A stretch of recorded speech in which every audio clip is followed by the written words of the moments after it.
दोस्तों, हम इंसानों को लगता है कि पूरे यूनिवर्स में सिर्फ पृथ्वी पर ही जीवन पैदा हुआ।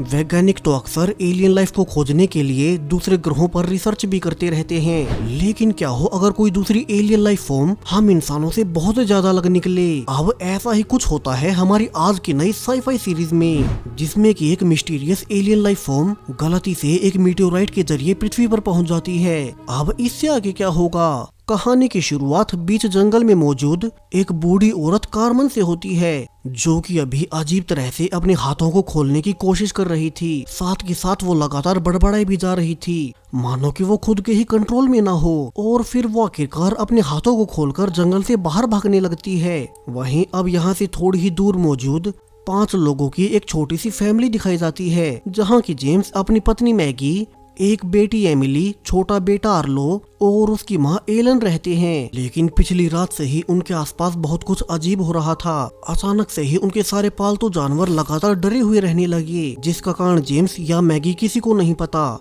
वहीं चूंकि मैगी और जेम्स के बीच पिछले कुछ समय से सब ठीक नहीं चल रहा, तो दोनों अक्सर कम ही बातें करते हैं। अब आज भी जब दोनों अपने जानवरों को संभाल ही रहे थे कि पीछे से छोटे आर्लो को उनकी एक डरी हुई बकरी जंगल में जाते हुए दिखाई देती है, और वो उसे पकड़ने के लिए बिना किसी को बताए अकेला ही चला गया। वहीं अब धीरे धीरे शाम होते हुए अंधेरा हो गया, और जब सबने नोटिस किया कि आर्लो को किसी ने दिन के बाद से नहीं देखा है, तो उन्हें रियलाइज हुआ कि वो तो घर में ही नहीं है। अब वे आर्लो के बारे में सोच ही रहे थे कि तभी उनके घर पर उनका पड़ोसी रूबेन अपने जख्मी घोड़े को लेकर आ गया। उसने बताया कैसे कल रात से उसका घोड़ा भी डरा हुआ है, इसी कारण उसके सिर पर चोट भी लग गई। और अब चूंकि मैगी जानवरों की डॉक्टर थी, तो वो रूबेन के साथ उसके घोड़े को अपने क्लिनिक में लाकर चेक करने लगती है। यहाँ रूबेन के साथ उसकी पत्नी वेलेरिया और एक बेटा निकोलस भी जेम्स के घर आ गए, क्योंकि जानवरों को ऐसे डरे हुए देख उन्हें भी बहुत अजीब लग रहा था। वहीं जेम्स के घर पर तो पहले ही आर्लो को लेकर सब परेशान थे, तो अब वे रूबेन के घोड़े को क्लिनिक में बांध सभी साथ मिलकर छोटे आर्लो को ढूंढने जंगल में निकल पड़ते हैं। इसी दौरान जब जेम्स और रूबेन की पत्नी वेलेरिया अकेले चल रहे थे, तो वे धीमे से डिस्कस करने लगे। जेम्स ने कहा कि शायद से मैगी को उन दोनों के अफेयर के बारे में शक हो चुका है, यानी कि जेम्स का अपना ही पड़ोसी रूबेन की पत्नी वेलेरिया से अफेयर चल रहा है। वे बातें कर ही रहे थे कि तभी सामने से जेम्स की बेटी एमिली और वेलेरिया का बेटा निकोलस उस बकरी को पकड़ लाते हैं, जिसे कि ढूंढते हुए आर्लो घर से निकला था। वे समझ गए कि आर्लो भी फिर तो आसपास ही होना चाहिए, लेकिन तभी उन्हें सामने एक भेड़िया नजर आता है। सो जेम्स के कहने पर सभी वापस से घर की ओर भागने लगे। तो वहीं छोटा आर्लो तो अकेला ही अब तक जंगल में भटक रहा था। दरअसल वो घर वापस जाने का रास्ता भूल गया। तभी अब उसके सामने वही वियर्ड सी औरत कार्मन आ जाती है, और वो अब आर्लो को बेहोश कर उसके मुंह के करीब जाने लगी, जिससे कि अब एक अजीब सी घटना होते हुए कार्लो के शरीर में कोई लाइफ आ जाती है। वहीं घर पर अब तक एक और पड़ोसी कपल डोनाल्ड और उसकी पत्नी क्लेयर भी आ गई, क्योंकि उनका डॉग भी बाकी जानवरों की तरह डर के मारे यहाँ भाग आया था। सभी को अंदाजा हो गया कि कल रात से ही उनके आसपास कुछ तो अलग हो रहा है, जिससे कि उनके जानवर डर रहे हैं। अब जेम्स हालांकि अपने बेटे आर्लो को ढूंढने फिर से जंगल में जाना चाहता था, लेकिन अब उसके पहले ही आर्लो खुद से अपने आप चलते हुए उनके सामने आ जाता है। हालांकि अब वो भी उसी औरत कार्मन की तरह अजीब तरह से बड़बड़ा रहा था, और फिर वो बोलते हुए बेहोश हो गया।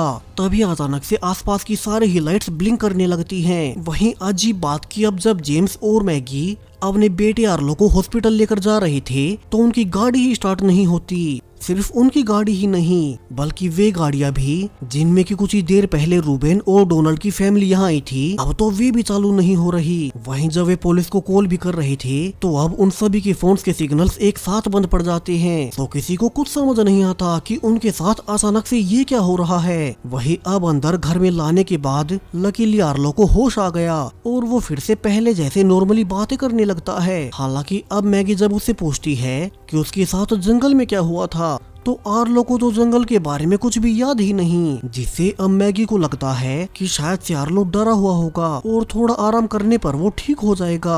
तो वहीं अब तक नीचे गाड़ियां न चलने से जेम्स और रूबन अब अपने घोड़ों पर ही मदद मांगने पास वाले टाउन में जाने की तैयारी करने लगते हैं। लेकिन तभी उन्होंने देखा कि कोई गाड़ी उनके फार्म के सामने आकर रुकी है। तो अब दोनों भागकर उसे मदद मांगने गए कि वे उन्हें हॉस्पिटल ले चले। हालांकि अब इस आदमी ने तो अजीब कारणों से एक मास्क पहन रखा था और उसने उनके फार्म के सामने एक ब्लू लाइन बना दी, जिसके बाद उसने लिखकर कहा कि चाहे जो कुछ भी हो जाए वे और उनकी फैमिली इस ब्लू लाइन को क्रॉस नहीं कर सकते। अब हालांकि जेम्स उसे समझाने की कोशिश करने लगता है कि उसके बेटे आर्लो की तबीयत बिल्कुल भी ठीक नहीं, ऊपर से उनकी गाड़ियां और फोन्स भी बंद पड़ गए, सो उन्हें पास के टाउन में जाकर मदद लानी है। और ये कहकर जब जेम्स आगे बढ़ ही रहा था कि वो मास्क वाला मिस्टीरियस आदमी अब गन निकालकर चेतावनी देता है कि वे इस ब्लू लाइन वाले एरिया से आगे नहीं आ सकते, तो वहीं ठीक इसी वक्त घर पर भी आर्लो फिर से अपने आप से बाहर हो गया, मानो कि उसका शरीर अपने खुद के काबू में न रहा हो। हर कुछ देर बाद आर्लो का व्यवहार बदल जाता और अब जब फाइनली आर्लो की बॉडी उसके खुद के कंट्रोल में नहीं थी तो वो अपनी माँ मैगी को बताता है कि वे जो कोई भी है उन्हें इंसान नहीं समझ सकते, और वे मैगी और उसकी फैमिली को आर्लो की बॉडी से चेतावनी दे रहे हैं कि जल्द ही उन सब के सामने बहुत बड़ी मुसीबत आने वाली है और वे छुपने की तैयारी कर ले। तो वहीं बाहर जब जेम्स और रूबन उस मास्क वाले आदमी से मदद मांग ही रहे थे कि पीछे से डोनाल्ड भागते हुए आया, क्योंकि उसके पीछे एक डरा हुआ जंगली जानवर पड़ा था, और जब वो जानवर डोनाल्ड को काट ही रहा था तो डोनाल्ड ने उसे लाइन के दूसरी ओर फेंक दिया।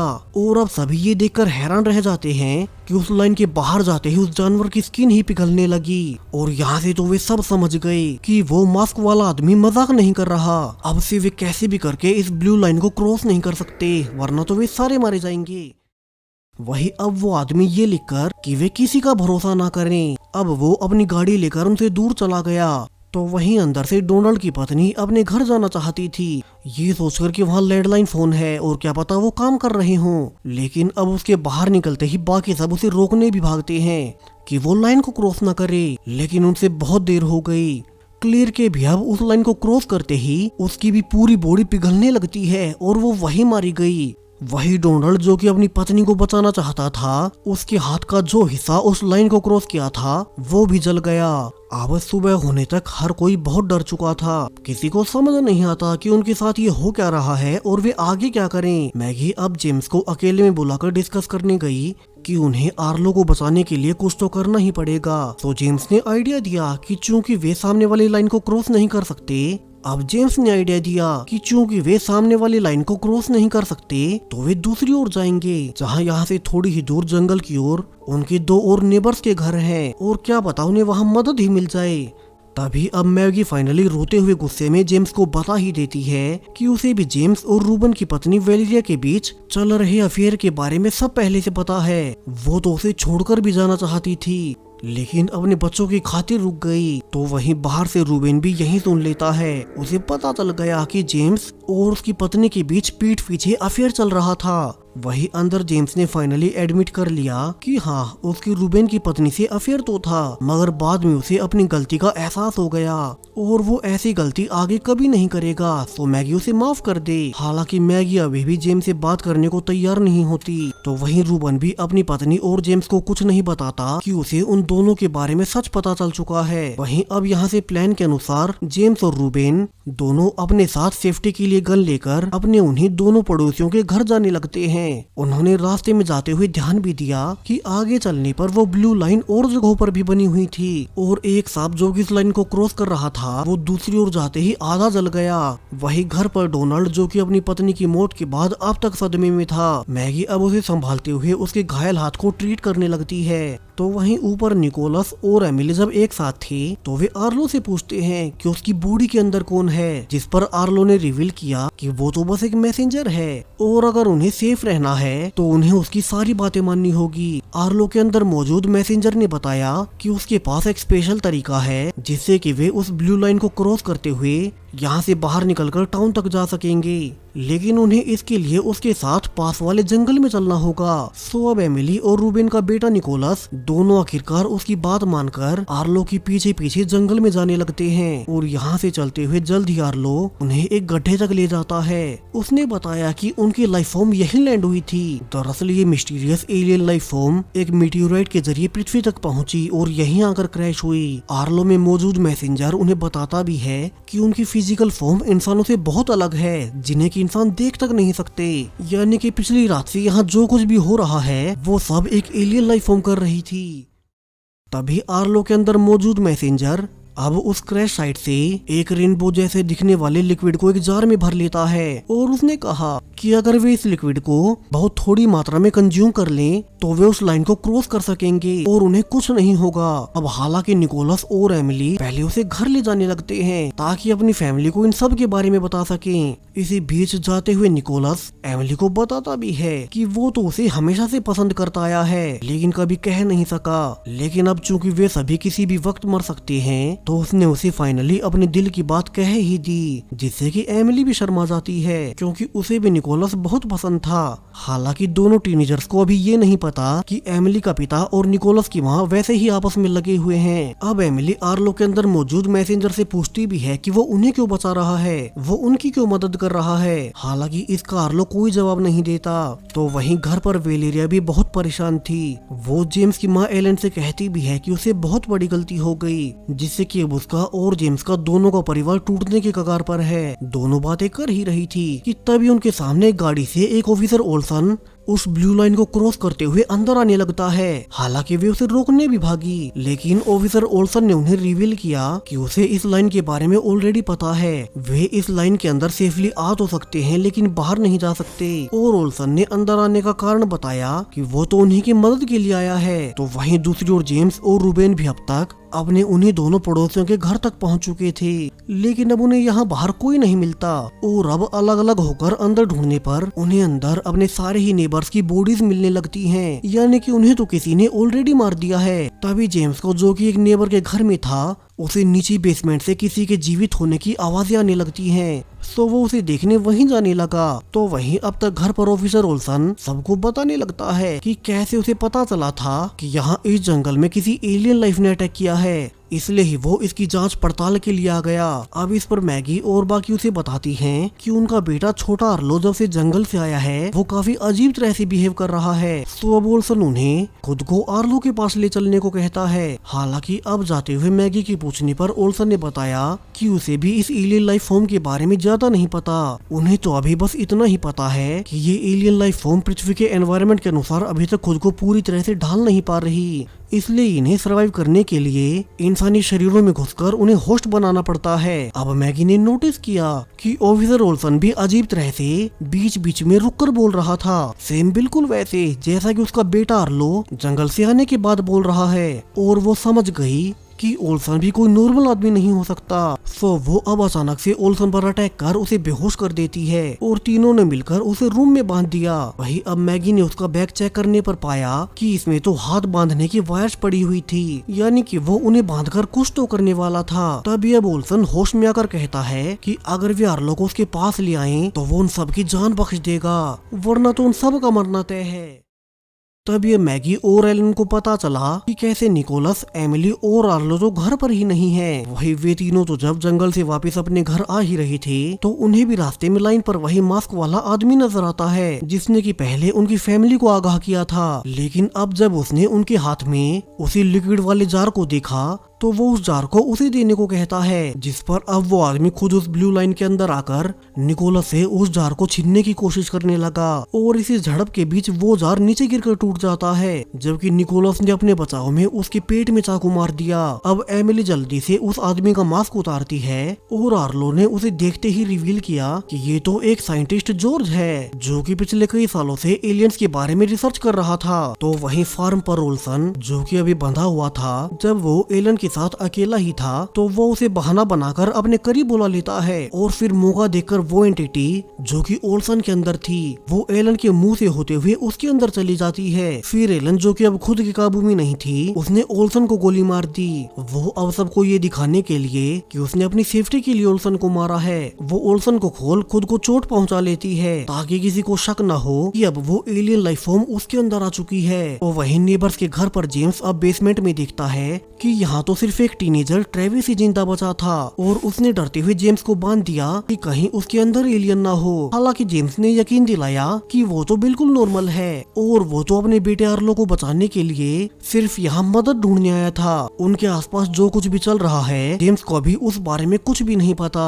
सो यहाँ से ट्रेविस अब जेम्स को सब रिवील करना शुरू करता है। दरअसल ट्रेविस पहले एक बार में काम किया करता था और उसी बार में अक्सर जॉर्ज नाम का वही साइंटिस्ट भी आता जिसने की शुरू में जेम्स जेम्स और बाकी सबको ब्लू लाइन के बारे में आगाह किया था। लेकिन एक रात जब वो वैज्ञानिक जॉर्ज बहुत नशे में था, तब उसने गलती से ट्रेविस को रिवील कर दिया कैसे हमारी पृथ्वी पर ऑलरेडी कई साल पहले ही एक एलियन लाइफ आ चुकी है। वो लाइफ फॉर्म एक मीटेओराइट के जरिए पृथ्वी पर आई थी, लेकिन वे शुरू में पृथ्वी के वातावरण के अनुसार खुद को ढाल नहीं पाए। इसलिए उन्होंने इंसानों को होस्ट बनाकर पृथ्वी के बारे में जानकारी लेनी शुरू कर दी। और अब फाइनली इतने सालों के बाद वे पृथ्वी को अपने हिसाब से बदलना शुरू कर देंगे। ट्रेविस जॉर्ज को छोड़ने उसके घर भी गया और उसे वहाँ बहुत सारे सेफ्टी मास्क मिले। जॉर्ज ने रिवील किया कि चूंकि इंसान उन एलियंस को देख नहीं सकते, तो वे बड़ी आसानी से किसी भी इंसान में जाकर उनके ब्रेन को कंट्रोल कर सकते हैं, उसे होस्ट बना सकते हैं। इसलिए उन्हें खतरे का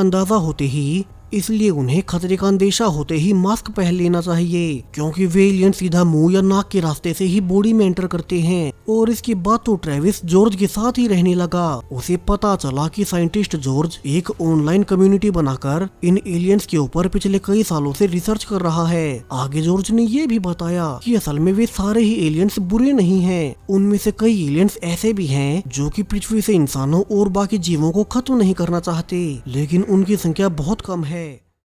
वे हर दिन उन एलियंस के बारे में कुछ नया जान रहे थे। इसी दौरान उन्हें अपना एक और साथी ऑफिसर ओल्सन भी मिल गया और तीनों साथ मिलकर प्रैक्टिस करने लगे कि अगर उनका किसी एलियन कंट्रोल्ड इंसान से सामना हो जाए तो उन्हें करना क्या चाहिए। ऑफिसर ओल्सन ने भी बताया कि अगर वे उस इंसान को गोली भी मार दें तो सिर्फ होस्ट ही मरेगा, अंदर का एलियन जीवित ही रहेगा।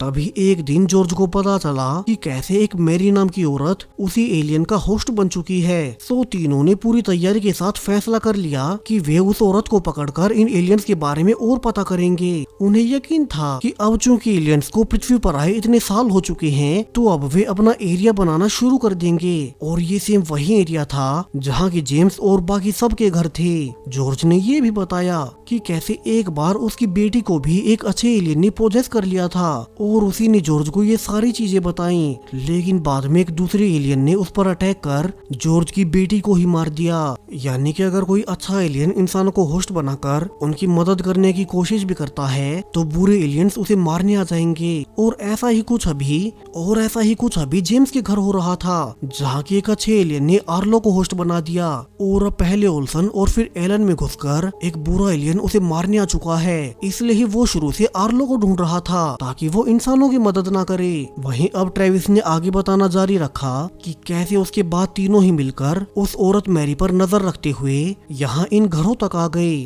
और फिर वहाँ से जॉर्ज और ओल्सन मास्क पहनकर अंदर उस औरत मैरी को पकड़ने चले गए, जबकि बाहर ट्रेविस एक टब में पानी डालकर मैरी के अंदर से उस एलियन को निकालने की तैयारी करने लगा। और ये तरीका उन्हें जॉर्ज की रिसर्च से पता चला था। लेकिन जब अंदर ओल्सन और जॉर्ज मैरी को लेने घुसे ही थे तो अब वो एक एक कर सबको मारने लगती है। उसने उन नेबर्स की सारी फैमिलीज को मार डाला और फिर वो एक खाली रूम में वियर्ड सा लिक्विड डालकर वहाँ अपनी प्रजाति का पेड़ लगाने लगती है। तो वहीं बाहर जॉर्ज समझ गया कि इस एलियन पेड़ के बड़े होते ही ये अपने आसपास के एरिया को बदलना शुरू कर देगा, यानी कि फिर वे बाहर नहीं जा सकेंगे। तो जॉर्ज अपने दोनों साथियों को छोड़कर गाड़ी लेकर भाग गया। तो वहीं ट्रेविस का फोन भी काम करना बंद हो चुका था और मैरी जो कि उस एलियन के कंट्रोल में थी वो उसे मारने आ गई। और फिर तो उस एलियन ने होस्ट बदलते हुए मैरी को ही मारकर ओल्सन को होस्ट बना लिया और चला गया। तब से ही ट्रेविस इसी घर के बेसमेंट में छुपा हुआ है। इसलिए शुरू में जॉर्ज को सब पता था कि कैसे उस एलियन पेड़ के लगने के बाद वे ब्लू लाइन वाले एरिया को क्रॉस नहीं कर सकेंगे, इसलिए ही वो पहले ही बाहर चला गया था। अब प्रेजेंट में जेम्स को सब सच बताने के बाद ट्रेविस ने रिवील किया कि फिर तो आर्लो के अंदर एक अच्छा एलियन है और एक वही है जो उन सबको बचा सकता है। लेकिन ओल्सन को होस्ट बनाकर वो दूसरा एलियन आर्लो को मारने वहीं पहुंच गया होगा। और इसके बाद जेम्स को सब बताने के बाद ट्रेविस अब खुद को ही गोली मार लेता है।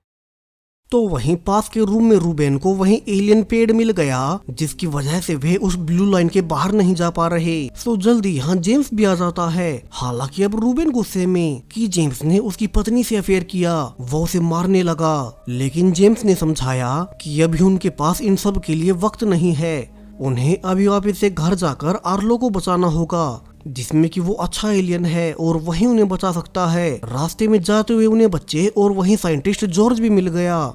तो वहीं घर पर मैगी अपनी मदर इन लॉ को ट्रीट कर रही थी। हालांकि अभी उन्हें ये नहीं पता था कि एलन के अंदर वो ओल्सन वाला बुरा एलियन घुस चुका है। तभी अब बाहर से जेम्स और रूबेन बच्चों और घायल जॉर्ज के साथ वापस आ गए। तो मैगी जल्दी से घायल जॉर्ज को ट्रीट करने लगती है। तो वहीं जेम्स अपने बेटे आर्लो को गले से लगा लेता है, क्योंकि उसे पता था कि उसके अंदर एक अच्छा एलियन है। हालांकि डोनाल्ड ने जेम्स को बताया कि ओल्सन की बॉडी को देखकर लग नहीं रहा कि उसने भागने की कोशिश की होगी।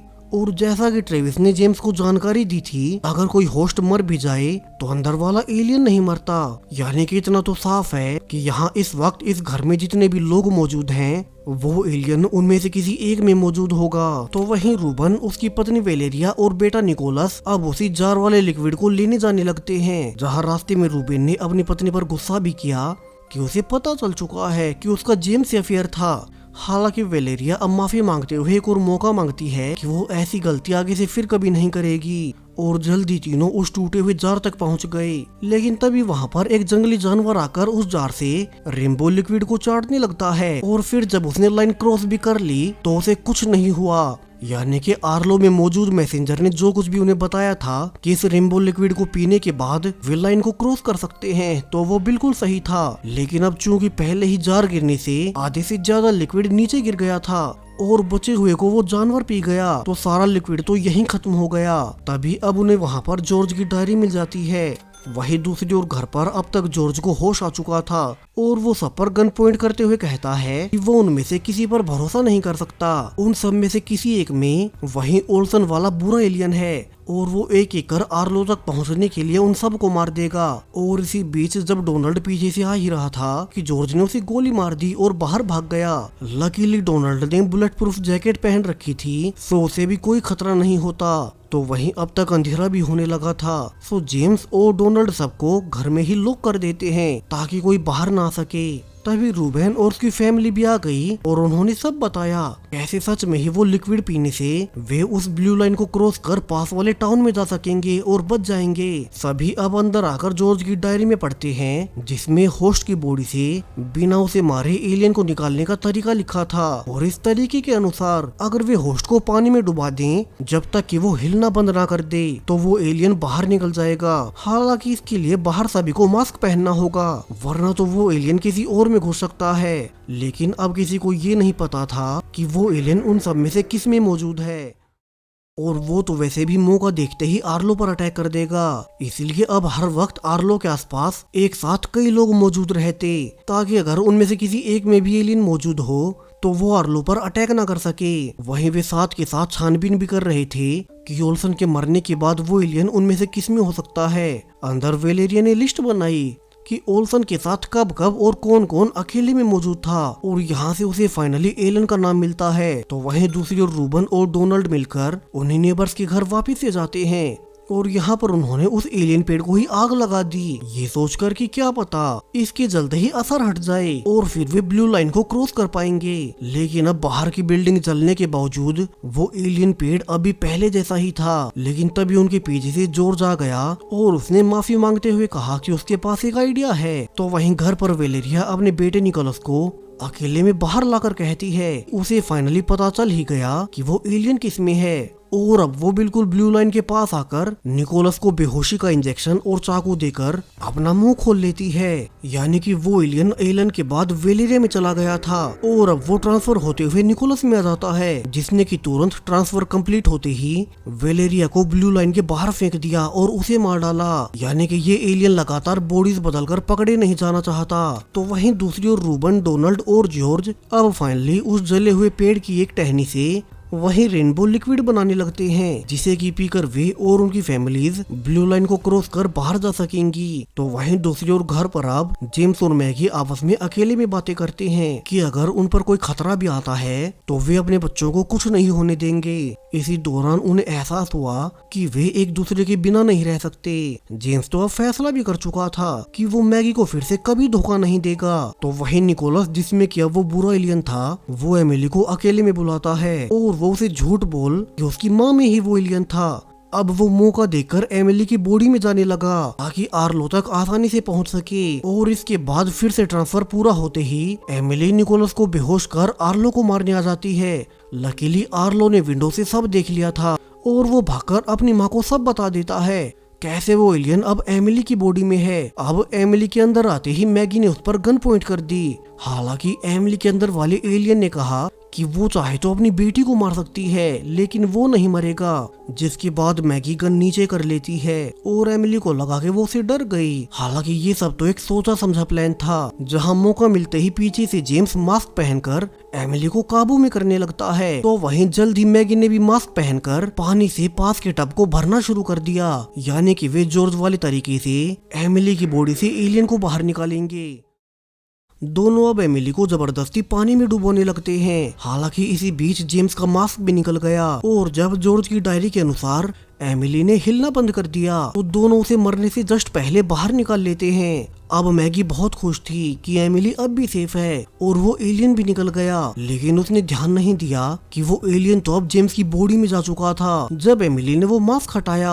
हालांकि जेम्स अब खुद ही एमिली और मैगी को भागने को कहता है क्योंकि वो लगातार खुद से कंट्रोल खोते जा रहा था। जबकि बाहर अब तक डोनाल्ड, जॉर्ज और रूबेन वापस आ गए। हालांकि वे अभी गैराज में ही छिप जाते हैं क्योंकि अगर वो एलियन जेम्स से निकलकर उनमें से किसी में घुस गया तो फिर तो वे पहचान भी नहीं पाएंगे। तभी उन्हें बाहर वेलेरिया की बॉडी भी मिलती है और निकोलस तो अपनी माँ को ऐसे देख बहुत बुरी तरह से रोने लगा। तो वहीं जेम्स जो कि होस्ट बन चुका था वो अब आर्लो को ढूंढने लगता है। इसी बीच उसने रास्ते में आने पर रूबेन पर अटैक भी कर दिया। तो वहीं मैगी अपने पति पर गोली भी नहीं चला पाती। वैसे भी ऐसा करने से सिर्फ जेम्स ही मरेगा, वो एलियन नहीं। तभी अब आर्लो प्लान बनाकर जेम्स को अपने पीछे ले आता है और साथ के साथ मैगी ने मौका देकर जेम्स के पैर में बेहोशी का इंजेक्शन लगा दिया। हालांकि जेम्स अभी बेहोश होने से पहले मैगी में एलियन ट्रांसफर करना चाहता था, लेकिन अब मैगी उसे धक्का देकर एक बड़े फ्रीजर में बंद कर देती है, जहां अंदर से जेम्स दरवाजा खोलने की कोशिश भी करता है। लेकिन अब तक बाकी के लोग भी आ गए और वे जल्दी से उस फ्रीज के ऊपर ढेर सारा वजन रखकर उस एलियन को जेम्स की बॉडी में ही उस फ्रीजर में कैद कर देते हैं। हालांकि अब अंदर से जेम्स की आवाजों को सुनकर एमिली और मैगी बहुत रोई भी जा रही थी क्योंकि अब तो जेम्स भी अंदर ही रह गया